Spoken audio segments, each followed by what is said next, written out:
Heartbeat went out for the first time on ITV on the 10th of April, 1992, and within a few years, nearly 14 million people were sitting down on a Sunday evening to watch a police series set in a Yorkshire village in the 1960s. 14 million. The young constable at the middle of it, PC Nick Rowan, was played by Nick Berry, who had arrived straight from the biggest soap in the country and who also, as it happens, sang the theme tune. He stayed 6 years and then he did something almost nobody in his position has ever done. And one of these 9 people now owns the pub. Not the set. The pub. Let me start with him because he is the reason the programme worked at all. The dark hair, the tunic, the motorbike, the slightly wary politeness of a young man from London trying to police a village where everybody already knows everybody. Nick Berry was not a natural fit for Yorkshire, and that was exactly the point. The whole premise of Heartbeat rests on him being an outsider, and he played it beautifully. Never superior, never bewildered, just quietly working out where he was. He was born in Woodford in Essex on the 16th of April 1963, and by the time Heartbeat came along he had already been through something that would have finished a lot of young actors. In 1985 he joined EastEnders as Simon Wicks, and over 466 episodes he became the programme's biggest pin-up. Not a term he liked. The letters arrived at Elstree in sacks, and his face went up on bedroom walls the length of the country. And then, in October 1986, he released a record called Every Loser Wins, and this is the part that still surprises people who were not there. It went straight to number 1. It stayed there for 3 weeks. It was the second biggest selling single in Britain that entire year, beaten only by one other record, and the men who wrote it took home an Ivor Novello Award for it, a soap actor from Walford briefly outselling almost every professional musician in the country. He left EastEnders in 1990, and 2 years later he took the part that would define him properly. He played Nick Rowan from 1992 to 1998, 96 episodes, and he sang that theme tune too, the one you can hear in your head right now, whether you want to or not. Then he did the thing. He walked away, not immediately and not in a strop. He left Heartbeat in 1998 and the programme gave him a proper send-off, a 2-part special in which Nick Rowan emigrated and became a Mountie in Canada, which is a wonderfully daft ending for a Yorkshire village bobby and somehow completely right.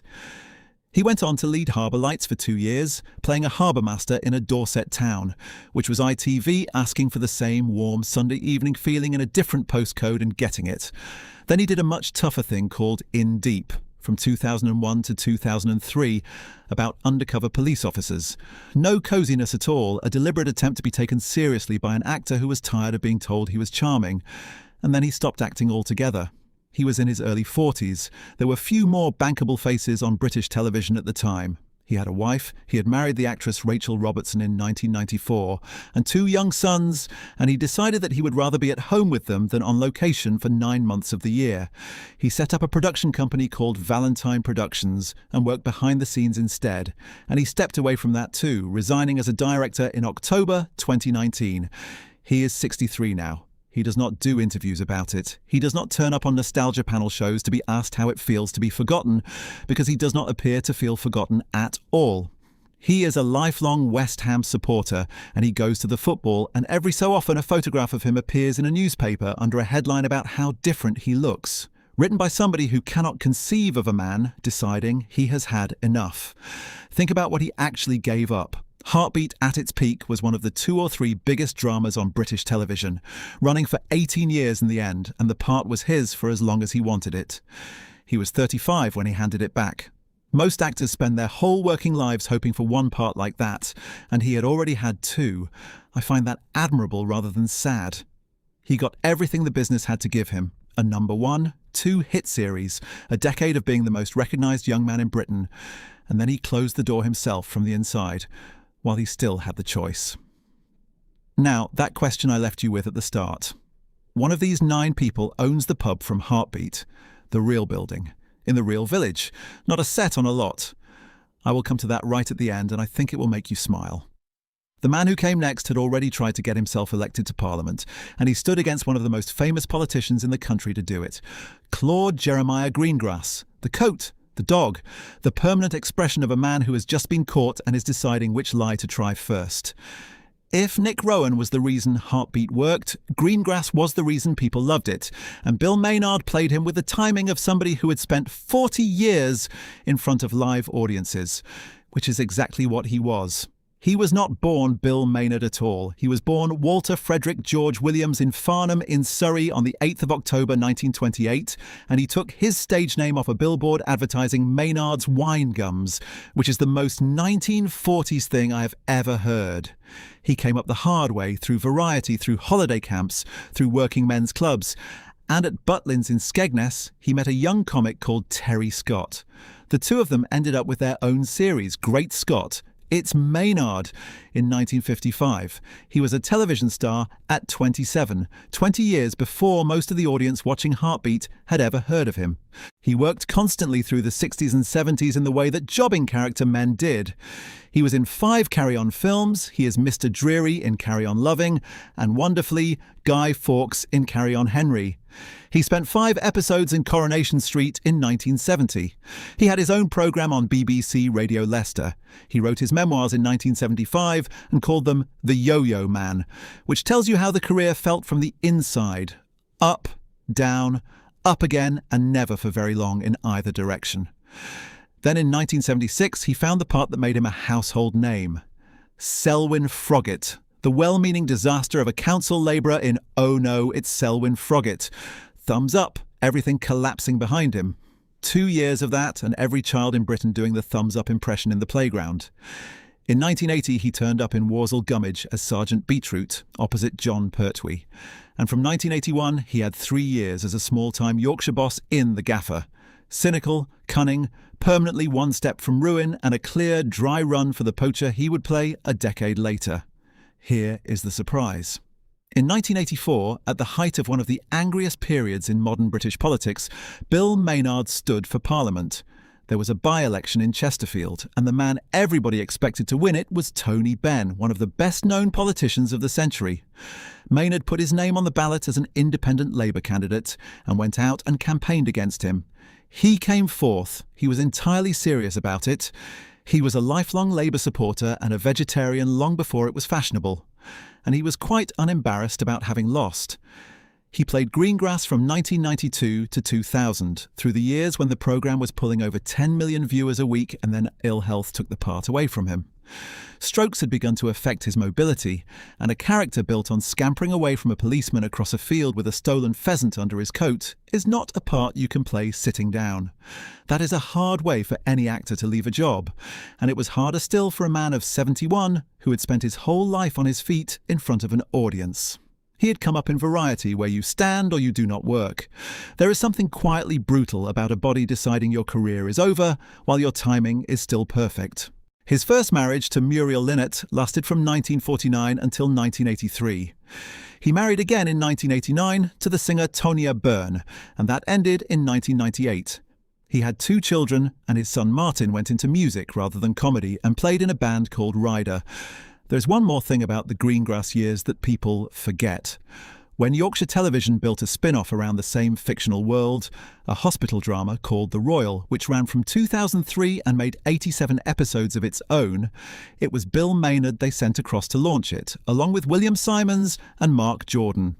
Greengrass was the character considered strong enough to carry a second series into existence, not the leading man, the poacher in the filthy coat.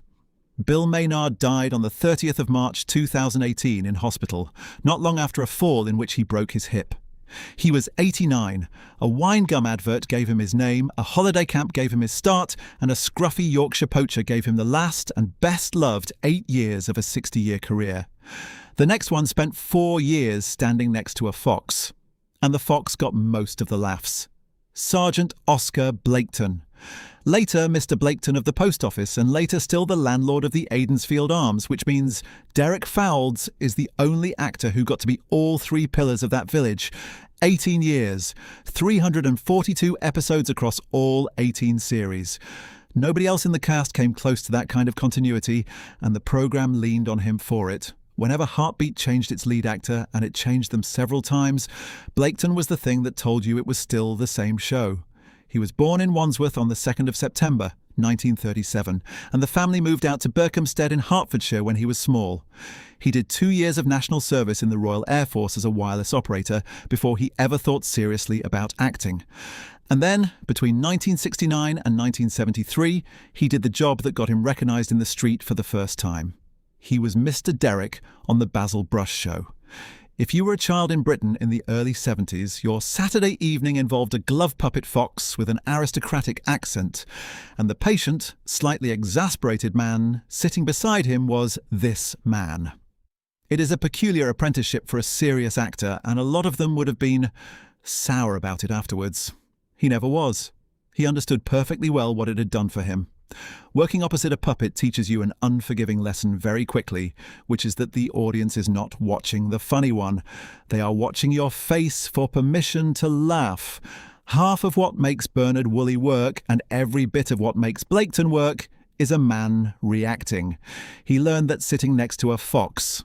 Then came the part that people of a certain age will always know him for first. From 1980, he played Bernard Woolley, the civil servant caught between his minister and his permanent secretary in Yes Minister, and then in Yes Prime Minister until 1988. That programme is still quoted in Westminster today, and the reason Bernard works is that Fowles plays him as a genuinely decent man being slowly educated in how the world actually operates. He is the audience. Take him out and the whole thing turns into two people being clever at each other. His private life had real loss in it. He married Wendy Torrey in 1963 and they divorced 10 years later. He married the Blue Peter presenter Leslie Judd in 1974 and that ended in 1978. But the relationship that mattered most was with Jo Lindsay, his partner from 1976 until her death in 2012. And by every account, he never quite got over losing her. He had 2 sons, one of whom, Jeremy, went into the business as well. In 2015, he wrote his memoirs and called them A Part Worth Playing, which is about as gracious a title as an actor could choose. Derek Fowles died in Bath on the 17th of January 2020, aged 82. The cause was heart failure and sepsis, which had followed pneumonia. His funeral was held a month later at a small church in Wiltshire. 3 generations of this country grew up with him: the fox, the civil servant, the sergeant, and he is the only man I can think of who managed all 3 without ever once seeming to strain for it. Before I go on, I would like to hear from you about something specific. Heartbeat was, for a lot of households, the programme that everybody could agree on.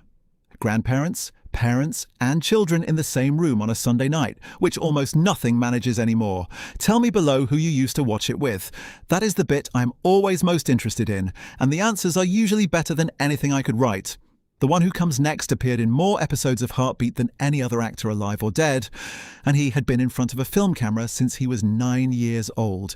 PC Alf Ventress. The pipe smoke, the cardigan under the tunic, the paperwork, the deep and unhurried certainty that whatever the young ones were rushing about for, it would still be there tomorrow. William Simons played him for the entire run, 1992 to 2010, every single series. And when the counting was done, he had appeared in 355 episodes, more than anybody else in the programme's history. He was born in Swansea on the 17th of November 1940, and here is the thing almost nobody knows about him. He was a child film actor. In 1950, at 9 years old, he was in a picture called No Place for Jennifer. The year after that, he was in Where No Vultures Fly, which was a considerable hit. He was in West of Zanzibar in 1954. So the man you think of as the comfortable old copper at the back of the office had been working in British films since before most of the Heartbeat cast were born. That is a rare career shape, and a hard one. Most child actors vanish.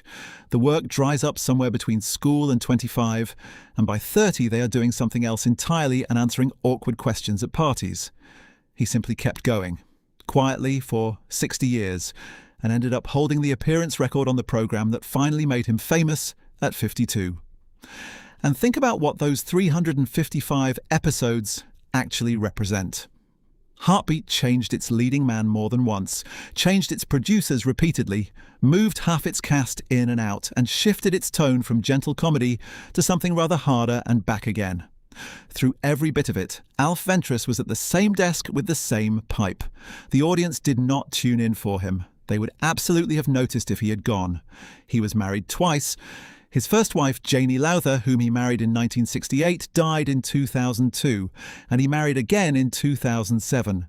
William Simons died in London on the 21st of June 2019, aged 78, and the tributes that came in from the rest of the cast said the same thing over and over in slightly different words, that he was the kindest man on the unit and the one who looked after the newcomers.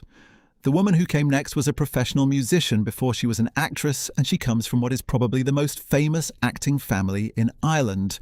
It's Dr. Kate Rowan, the village doctor and the constable's wife, and, in a programme that could easily have been all comedy poachers and stolen sheep, the character who supplied the weight. Niamh Cusack played her from 1992 to 1995, and the reason so much of early Heartbeat holds up is that she refused to play a supporting wife. Kate has her own practice, her own judgment, and her own patience. And she is frequently right when Nick is wrong. And she came to that part with a stage record that most of the audience had no idea about. She made her professional debut in 1985 as Irina in Three Sisters. The year after that, she played Juliet for the Royal Shakespeare Company, opposite a young Sean Bean as Romeo.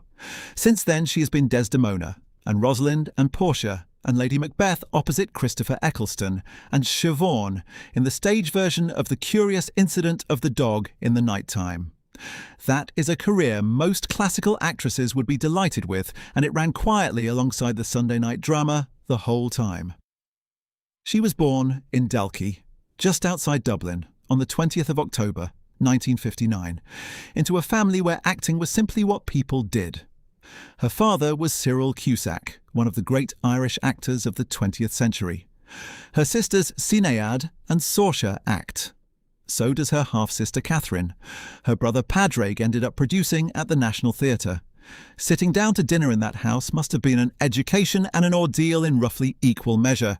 And here is the surprise. She did not want to act. She wanted to play the flute. She trained as a professional flautist, won a scholarship to the Royal Academy of Music in London, and worked with Irish orchestras before she ever went near a stage. Only then did she change course and train properly at the Guildhall.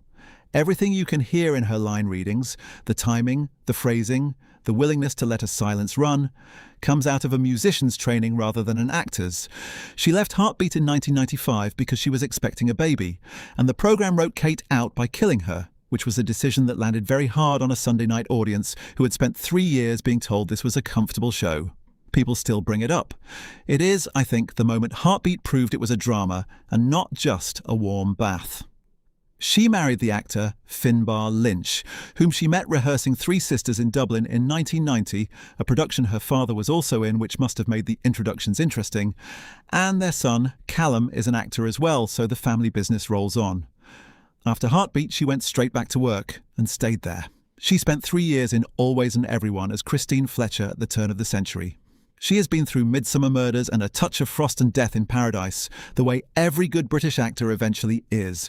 And then, in 2019, she gave one of the performances of her life in The Virtues, which is about as far from a cosy Sunday evening as television gets. She is 66. She played Hamlet's mother on stage in 2022, and she has a film called Midwinter Breakout this year. 40 years in and still taking the difficult jobs. We are past the halfway mark, and I have not forgotten the pub.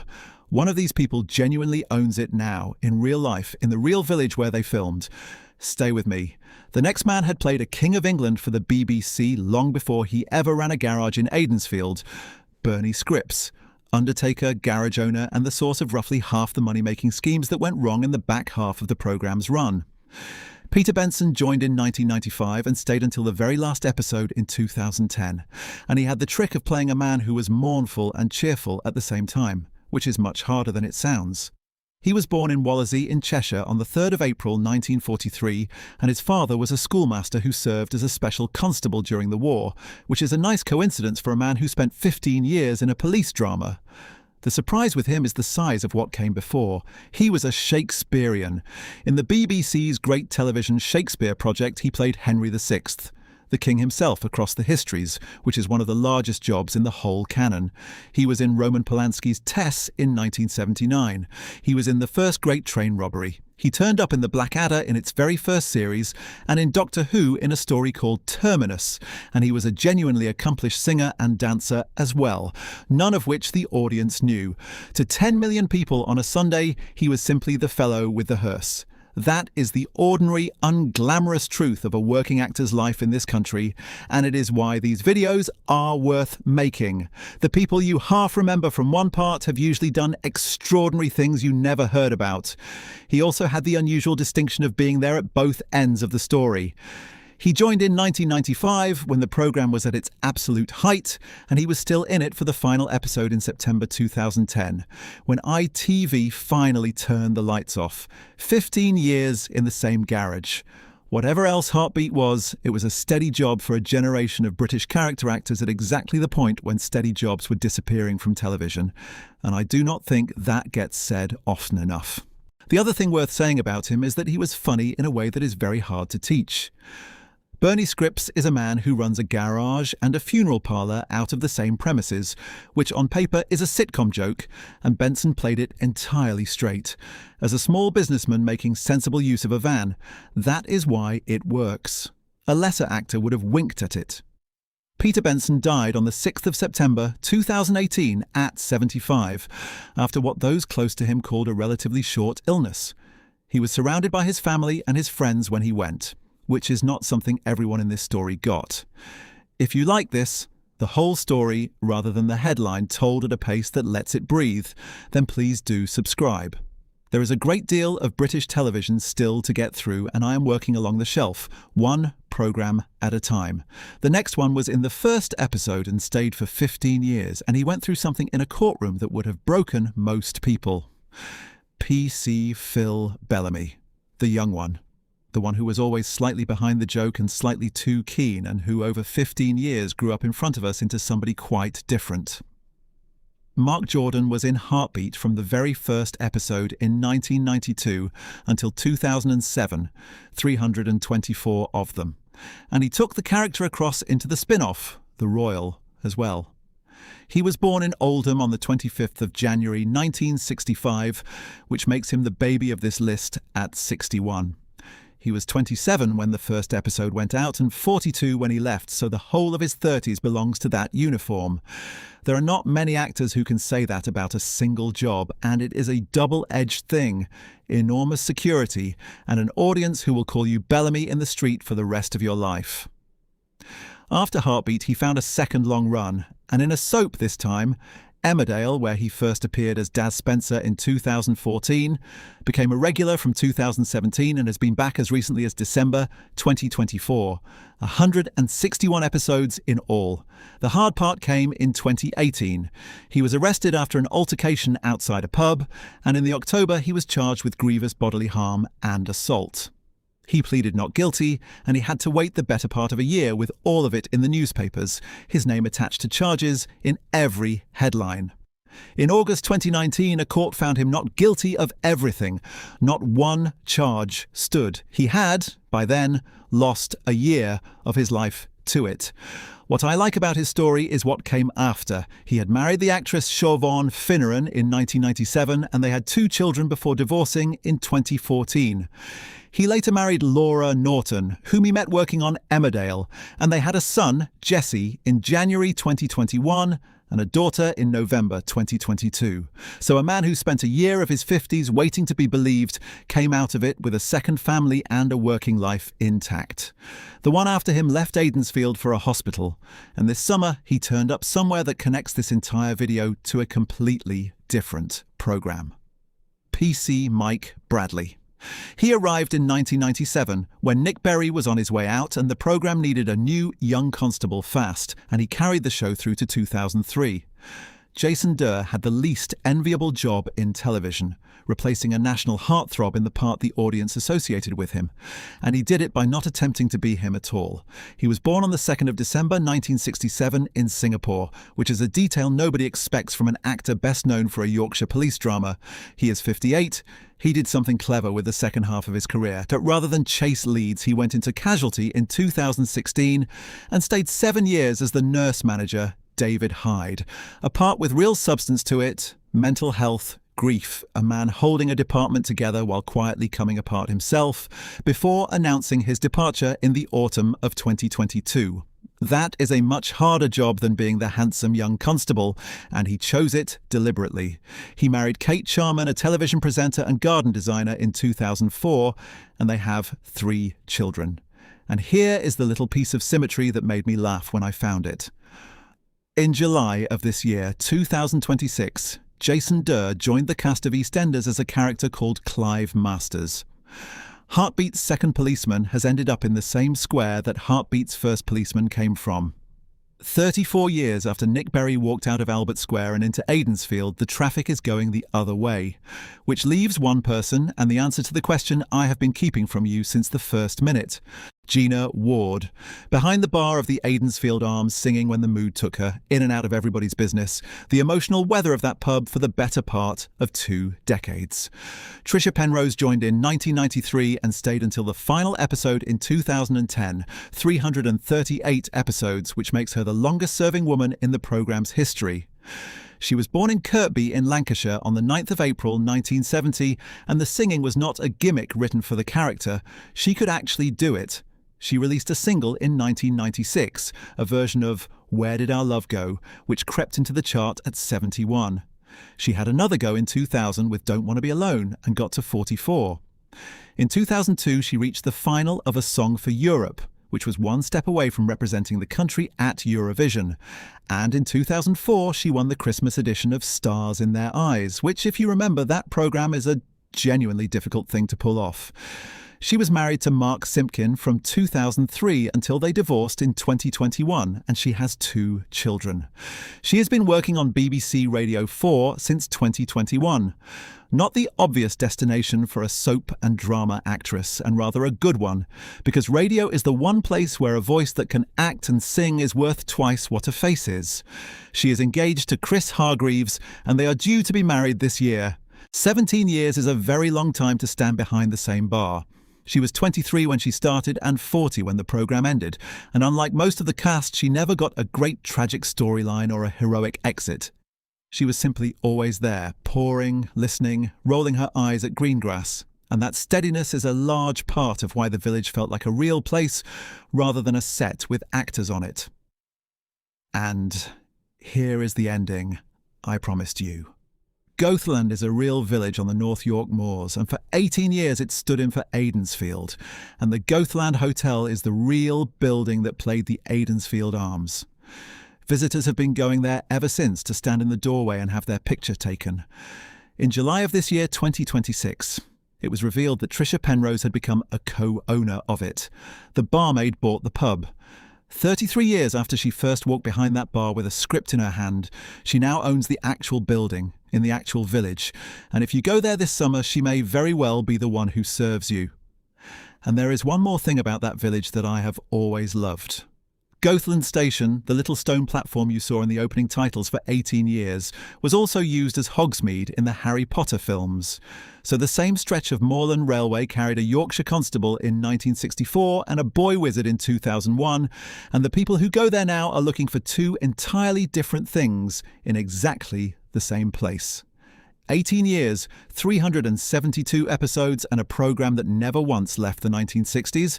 It began in 1964 and it was still there in 1969 when ITV finally called time in September 2010.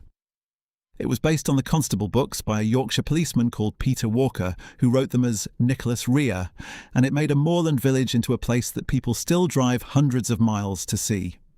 When ITV announced the end in June 2010, the statement said it had been an important part of the television landscape for 18 years, which is corporate for "we cannot afford it anymore."